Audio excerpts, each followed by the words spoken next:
BJP ने 4 राज्यों में बदले प्रदेश अध्यक्ष। किन किन को बनाया नया प्रदेश अध्यक्ष? क्या है इससे जुड़ी बीजेपी की चुनावी रणनीति? 2024 में होने वाले लोकसभा चुनाव में अब महज कुछ ही महीने बाकी रह गए हैं। उससे पहले केंद्र की सत्ता में काबिज बीजेपी फुल एक्शन मोड में दिखाई दे रही है। धड़ाधड़ बड़े फैसले लिए जा रहे हैं। इसी क्रम में भारतीय जनता पार्टी ने कई राज्यों में अपने प्रदेश अध्यक्षों को बदल दिया है।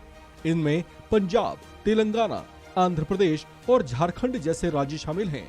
इस बड़े बदलाव को बीजेपी की किसी खास चुनावी रणनीति का हिस्सा बताया जा रहा है।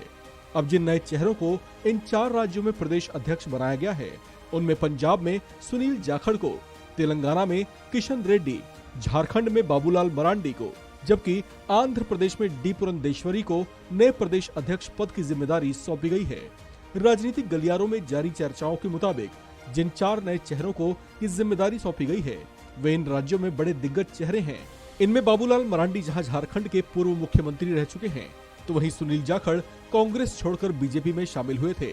जाखड़ पहले कांग्रेस पार्टी के भी प्रदेश अध्यक्ष रह चुके हैं। सुनील जाखड़ को इससे पहले राष्ट्रीय कार्य समिति का सदस्य बनाया गया था। कांग्रेस छोड़ने के बाद जाखड़ ने कहा था कि निजी स्वार्थ के लिए राजनीति का इस्तेमाल नहीं करता।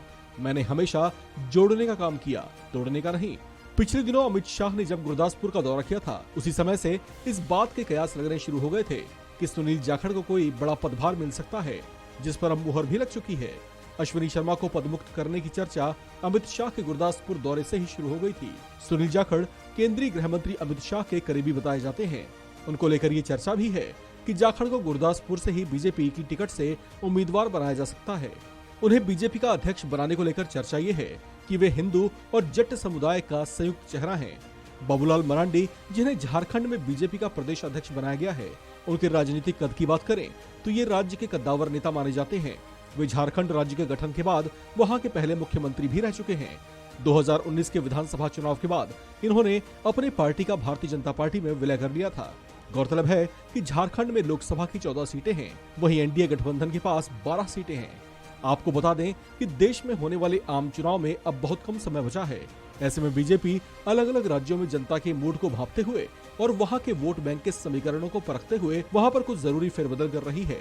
इनमें खास बात यह है कि आगे उन चेहरों को लाया जा रहा है जो अलग अलग वर्गों को साथ पाने में सक्षम होने के साथ साथ उनके बीच स्वीकार्य भी हैं। ये चारों ही राज्य बीजेपी के लिए चैलेंजिंग स्टेट्स बताए जाते हैं। ऐसे में 2024 के आम चुनाव के लिहाज से वहां पर बीजेपी के पक्ष में हवा बनाने की कवायद शुरू कर दी गई है, जिसके तहत पार्टी कई तरह के एक्सपेरिमेंट्स करती दिखाई दे रही है। इस खबर में फिलहाल इतना ही। बाकी अपडेट्स के लिए बने रहिए वन इंडिया हिंदी के साथ।